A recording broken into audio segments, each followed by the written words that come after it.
Teachers our life long learners. शिक्षक हे आयुष्यभर शिकत असतात किंवा त्यांनी आयुष्यभर शिकत राहणं अपेक्षित असतं. ह्याचा नक्की अर्थ काय? ह्याचा उलगडा आज चॉक अँड टॉकवर आपण करणार आहोत.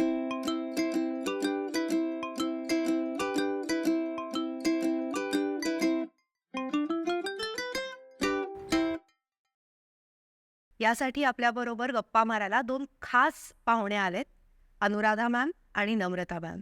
मी नेहा, मी एक शिक्षिका आहे आणि आता मी एज्युकेशन फील्डमध्येच काम करते. आपण आपल्या पाहुण्यांची ओळख त्यांच्याचकडून करून घेऊया. मॅम. मेरा नाम अनुराधा है. मैं करीब 30 साल से टीचर का काम कर रही हूँ. तो when I was 18 years old, I started my degree in teacher education along with science. और तब से मैं क्लासेस में बच्चों के साथ पढ़ाना, text books, exams, assessments, teacher training, इसी में लगी रहती हूँ. It's almost 35 to 40 years now since I have been doing this. Yet ये जो टॉपिक है आज का, teachers our life long learners, this is very true. For instance आज मैं यहाँ बैठी हुई इतनी नर्वस हूँ क्योंकि ये मेरा पहला एक्सपीरियंस है और this is one of the learning that life has brought me into today. So thank you very much Neha. Thank you ma'am. Namrata ma'am. First of all, thank you for inviting us here. Especially this topic is so close to my heart. I would like to say that I have always been a learner because I started my journey Amritsar के एक छोटे से school से शुरू करी थी. आज मैं यहाँ बैठी हूँ, ये सोच के ही अपने आप में लग रहा है कि कितना कुछ सीख लिया है. It's not about just teaching, it's about training, it's about being trained. इतनी सारी जगह पे जाके, क्योंकि ये मनामी वाइफ, तो हर जगह पे हर स्टेट में जाके जितना सीखा है, not just about teaching profession, the learner's attitude, the aptitude and all. I think all that learning has made me confident to sit here today and talk about this topic. Thank you. Thank you so much. We are so glad to have both of you here. शुरुआत करते हैं. Anuradha ma'am, आपने एक school start की थी, उसके बारे में आप उसके बारे में बता रहे थे, तो थोड़ा उसके बारे में, उसकी फिलॉसफी क्या थी, कहाँ थी ये स्कूल, उसके बारे में बात करें. सो मैं तभी 35 years की थी and I don't think many people get this kind of opportunity कि स्कूल शुरू करने का. So I had my dreams that ऐसे स्कूल होना चाहिए. थोड़ा आइडियलिस्टिक. या वेरी आइडियलिस्टिक. बच्चे को ऐसे करना है स्कूल में, ये वो. And when you are young आपको लगता है कि सारे चीज़ is possible, it is possible. I think that is the optimism which let me take on this assignment without too much of an experience, especially in dealing with people. So it's not so much about academic setup. एक organization, institution run करना, वहाँ का culture, वहाँ का people management, ये सब भी बहुत बड़ा, it's a challenge. But I didn't think of any of that. मेरा एक ही focus था कि school शुरू करना है और I can't do it myself. So therefore, I have an opportunity और मुझे करना है. So ये school में what I tried to do is to be very true to learning. And ये प्राइमरी स्कूल था. मतलब हम वेरी ट्रू टू लर्निंग, मतलब जो चीज़ बच्चों को करना है नेचुरली, डेवलपमेंटली, उसी चीज़ों को एक एकेडमिक एनवायरनमेंट में हमें देना है. Because this is a new school, we started from pre primary and the first year I had children up to grade 4 only. और मुझे लगा ये क्या है, टेक्स्ट बुक्स की ज़रूरत क्या है इसमें. Actually, there are only 2 things children should be doing. एक तो, the language development, fluency in thinking, fluency in reading, fluency in comprehending what others are saying, and most importantly, expression and articulation. ये चीज़ most of the times it goes missing from the window because our focus is on completion, on correctness and things like that. So language was one major focus that I had. And the other thing that I decided we need to focus on is arithmetic without losing sight of language. Mane, arithmetic children will learn, but language will also be part of learning arithmetic because they need to understand right from a very young age. Learning subjects is not subject. It's a way of developing a vocabulary, a language to talk about the environment around you, to talk about the experience. सोचने का तरीका है. Exactly. Subject नहीं है, सोचने का तरीका. Exactly. So what I told my teachers is we will not have textbooks in the school. You can use textbooks for guiding. For guiding, You because- read the text. yeah, That is textbooks my is for the teacher, not for the kid. But let's create the learning experiences. And ek cheez tha, I was very young, like I started right at the beginning. And interestingly, some of my teachers, they were quite experienced teachers. I had a couple of Montessori teachers, some of them who had more than 15 years of teaching experience in schools. And there was a lot of apprehension, with this kind of an idea, because we are used to kind of working with in एक boundary और हमें बहुत comfortable लगता है नहीं boundary के अंदर जो चीज़ करना है हम करेंगे लेकिन जैसे वो बाउंड्री तोड़ दिया जाता है ये अपने आप हमको एक बाउंड्री लगाना है it's a challenge I too didn't know how. I just went with the flow. So we started working with language and we started working. So we did English, we did Hindi, and we had Telugu because the school is in Hyderabad. Okay.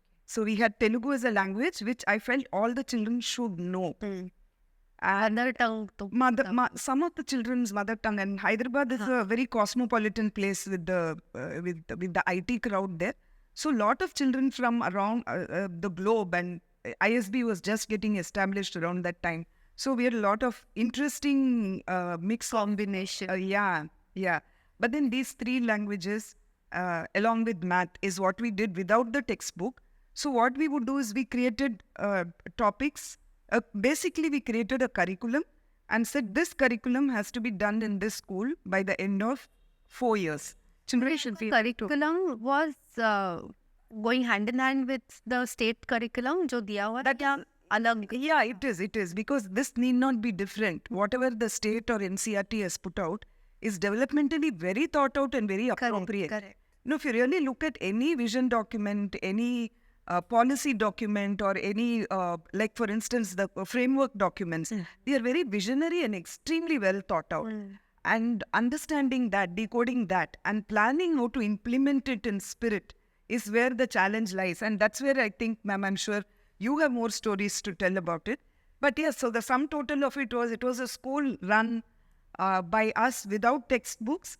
We children and the teachers participated in writing out reports and participated together in all PTAs, meaning the parents will come and the children will explain, sometimes challenge the teacher. Ye nahi tha, this is not what happened in the class.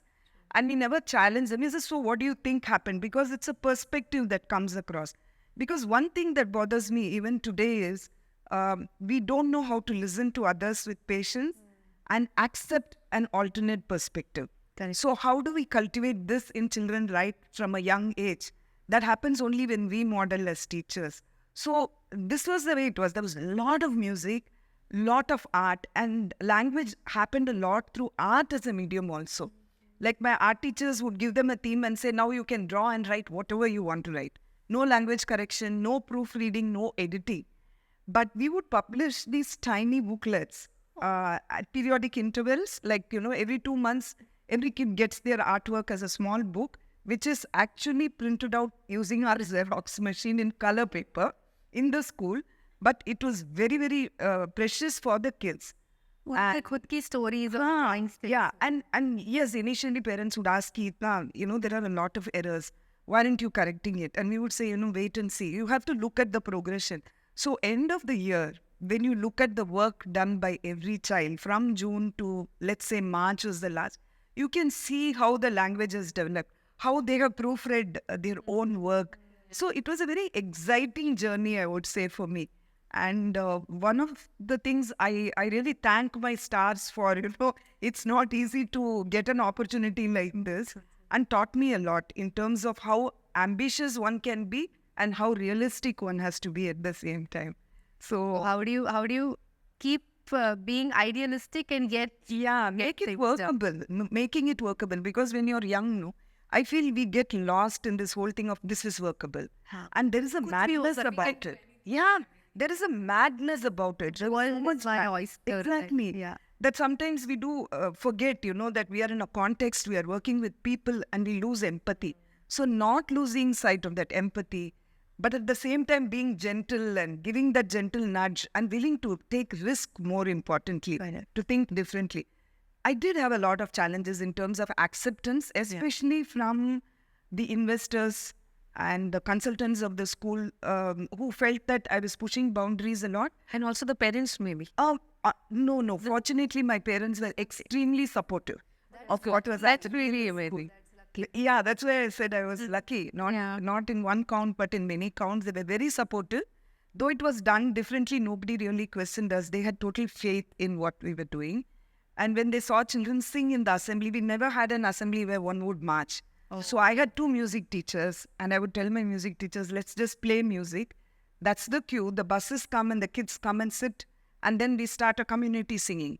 And we complete the singing and go to class. And free play, the younger lot start with free play. They don't start off with classical. So हंसते गाते खेलते Yeah, and lot of art, lot of music. I think this different forms, theatre was a very strong point in our school. We had a fantastic theatre teacher who understood how to work with children, and he learned it on the job. I would say he was a great teacher. So he would create these great experiments, where they will decide, okay, I'm going to write the story. They will write the story. They बसे ये दिखते थे Yeah, and they will do the artwork for the background. It's owned by Completely owned. So every annual day was also completely done up by the. I think that teachers का यहाँ बहुत बड़ा है. Yes, Teachers must have had to be completely on board with this idea. तो actually नम्रता ma'am आपके लिए आप teacher training वगैरह करते हैं. She was talking about breaking boundaries as a person who runs the school.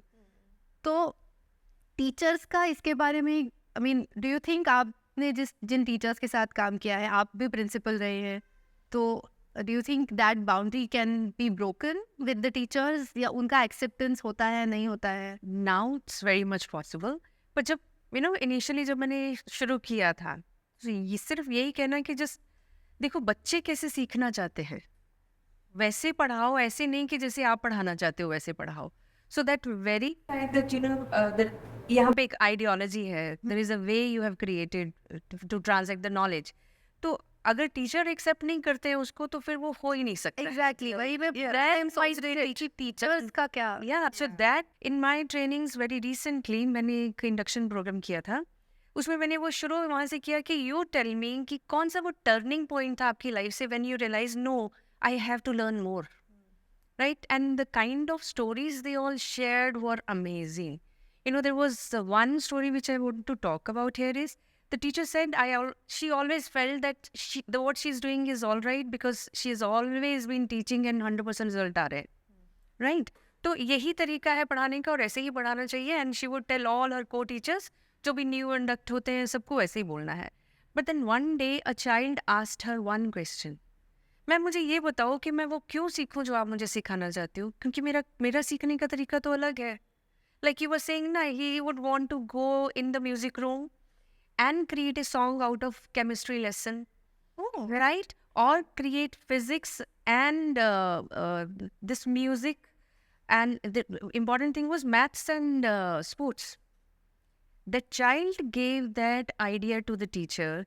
And next कर सकते हो आप चीज़. कि आप थोड़ा सा इसको अलग करोगे क्या? Yeah. So imagine if the teacher had not done that, had not shared that with her co-teachers at that time, probably she had no story to tell me. Exactly. So today she's saying all this with all her pride that no, I know that is the turning point and which made me learn more about this. And then this lesson integration, collaboration and all that came in what NEP is talking about nowadays. Exactly. बच्चे ने सिखा दिया. बच्चे ने सिखा दिया. But if you're not ready to learn, फिर बच्चा कुछ भी बोलता रहे आप बोलोगे बैठ जाओ.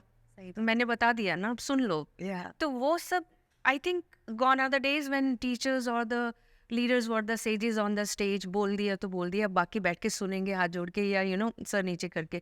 अभी ये है कि आपको इंटरेक्ट करना पड़ेगा, टीचर को सीखना पड़ेगा कि मेरे को कोई भी पॉइंट कहीं से भी आ सकता है और नेक्स्ट डे जो मैं लेसन करूँगी वो थोड़ा सा उस हिसाब से हो कि मेरे जो लर्नर है वो मेरी तरफ ध्यान दे. 6 सेकेंड ऑफ अटेंशन स्पैन हमने शुरू किया था 20 मिनट्स ऑफ अटेंशन स्पैन. तो आज अगर 6 सेकेंड्स का है अटेंशन स्पैन तो टीचर को कितना कुछ सीखना पड़ेगा हर 6 सेकेंड्स के बाद. सेकंड में अटेंशन स्पैन खत्म हो जाता है. It's because of the moving, a lot of Distraction. media.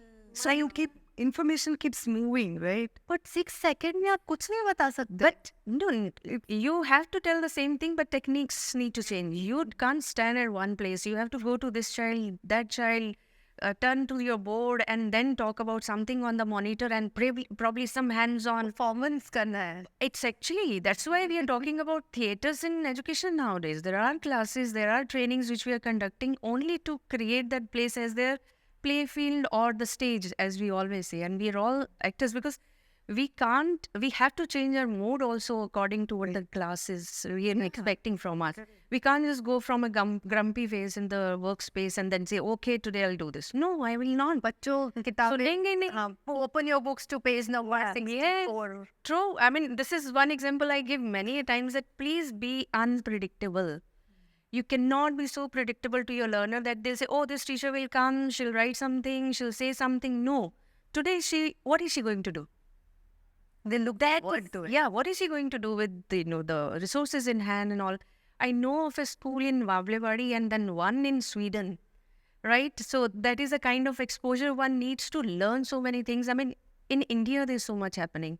I'll tell you that in my 30 years of being an army wife, I've moved from, I think, one state to another in just a span of 2 years, after every 2 years. So, the poshest school in Pune, to Teju, God's forsaken space in Arunachal Pradesh.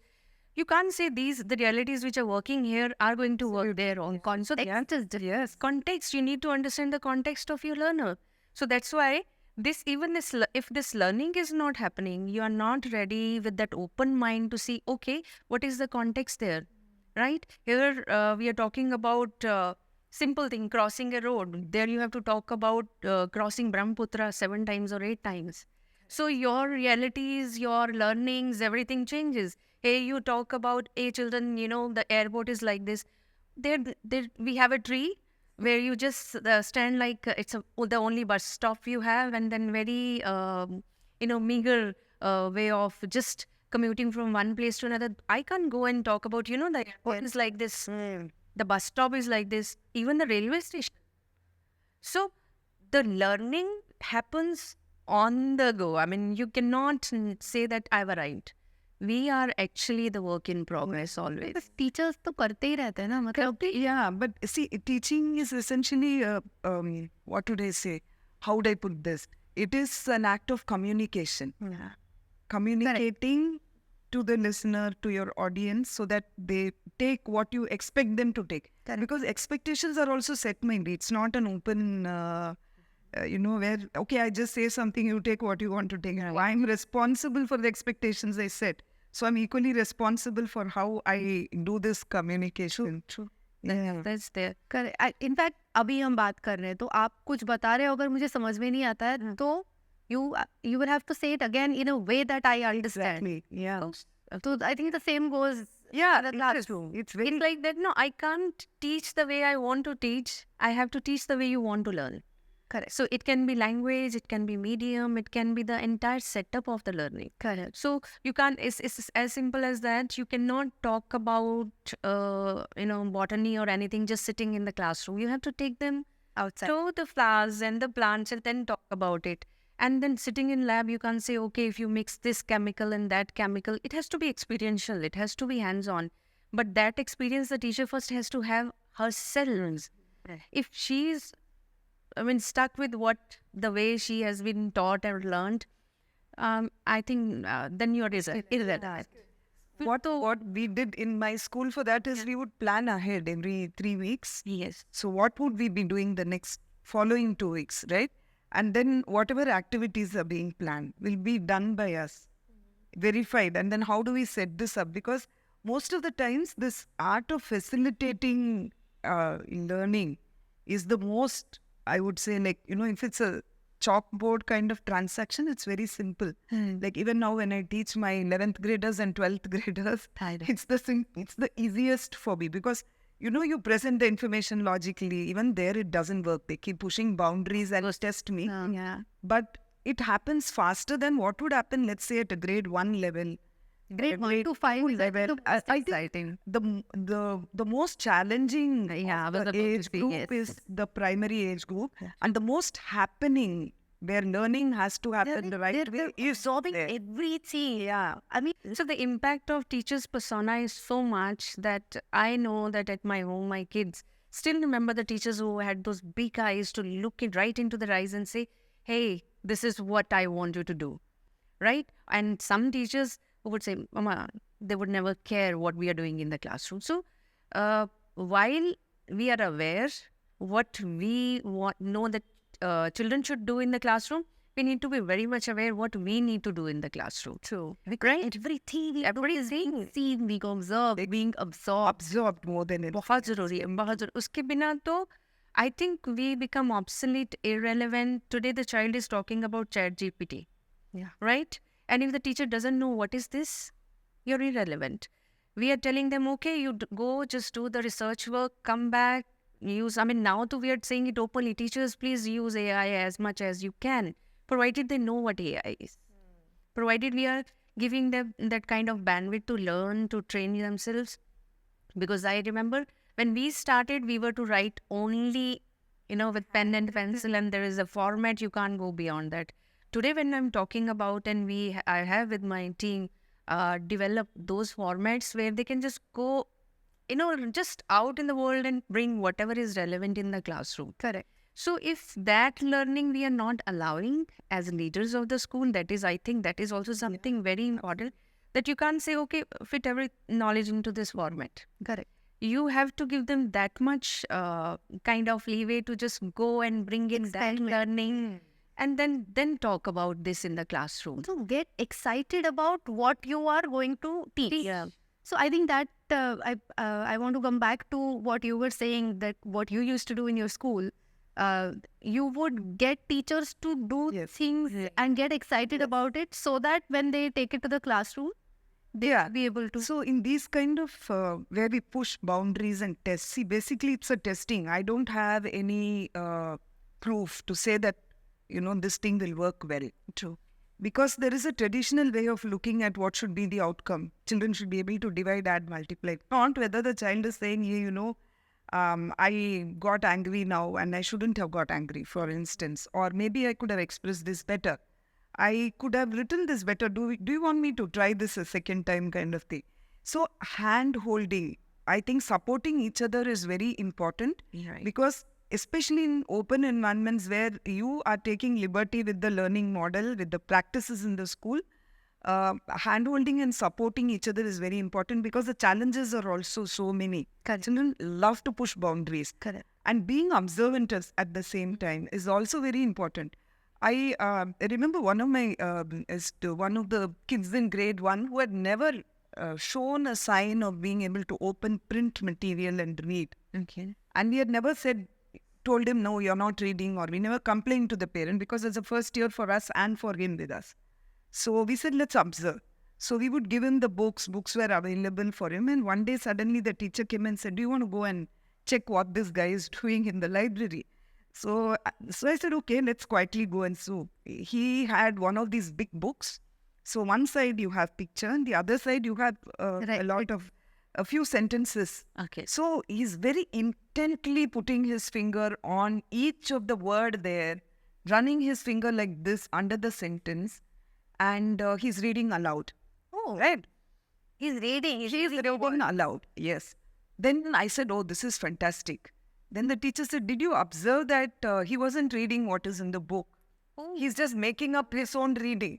All right. So he's looking at the picture this side and making up his own reading. It was a pretend reading of the text, but all the content was from him, very relevant to what he was looking on the other side. Beautiful. So how can I tell the parent your child is not reading? So this very definition, of saying read your language and therefore you're learning language is not what it has to be like. Especially for a first grader, it matters a lot. That sense of liberation this child would have had, aha moment, Right. Hey, I'm able to read. And nothing in the world bothered him. He was so involved and engrossed with his work, because everybody would say, he's just not interested in the class, because nothing made meaning for him till that day. When he started connecting the language with what he was seeing. After that, it was just a quick progression. But the teacher had to be constantly learning to be able to take this challenge forward without discouraging the child. So when you said teaching is a lifelong learning, I would say every moment in the classroom. Yeah. And outside the classroom. Yeah, outside also. Yeah, I mean, in terms of whether it's a behavioral modification, desirable behavior from both us as well as them. I had a very brilliant kid who was way ahead of his grade level, let me say. So he would come and say, I know whatever you're teaching. And the teacher would say, then please, can you do this? And you would say, no, this is something which I know. I am very bored doing all this work. I will not do it. So you give him a challenge, he would challenge you further. He will not, writing was a big task for him. And he was not even willing to talk to people. And so, every ball rolls into the court of the principal. I was new and teacher said, Aap dekh lo. "Aap dekh lo, I know. do something." So then the first thing for me was to establish, somehow break that ice between me and him. And I was really struggling because I have come across a lot of kids who after a couple of conversations warm up, but this kid would not. And one day when I was just walking around, I realized he was crying by himself. And I asked him like, why? And then he said, the teacher said, you're creating too much noise. And it was, we had this IA, individual activity time in the afternoon where children work on their own. Either individually or in groups they choose to work. And this guy was creating a lot of havoc in the classroom. So she said, go out, sit there and do whatever you want to do because the environment is not very all right for everybody else and you're not sensible. So he came out and he felt very hurt. So I said, good, now why don't you come down and sit with me? Let's do something. And there slowly we started building an equation. And then I told him, please, can you write so that we know what you know? See, we should also have some proof, right? That you know and you're ready to move forward. He said, okay, I'll write. And next exam, he's written every answer of which he's spiraling like this. Okay? His exam paper had responses written like a spiral. Oh, like he wrote in He wrote like this. And he's saying he enjoyed writing his exam when he came out. I said, you wrote it? He said, yeah, my teacher's going to love it. Now, we didn't know what was it. I'm sure they loved it. Yeah, they loved it. We had to sit and, learn it. But they were such beautiful answers. I said, now let's rewrite it. And wherever his answers were very good, we wrote, I said, write a comment saying, you have said this so beautifully. Nobody has said it as good as you before. So one thing about correcting exam papers, I would always advocate among my teachers is don't just tick mark or cross it. When you tick mark, if you enjoyed reading the solution, looking at the answer, please write a note there. Just say, fantastic, I really loved it. Or something like that. This is nothing fashionable, you're just kind of sharing your emotion. And if there is an error, don't cross mark. Instead, say, you could have done this way.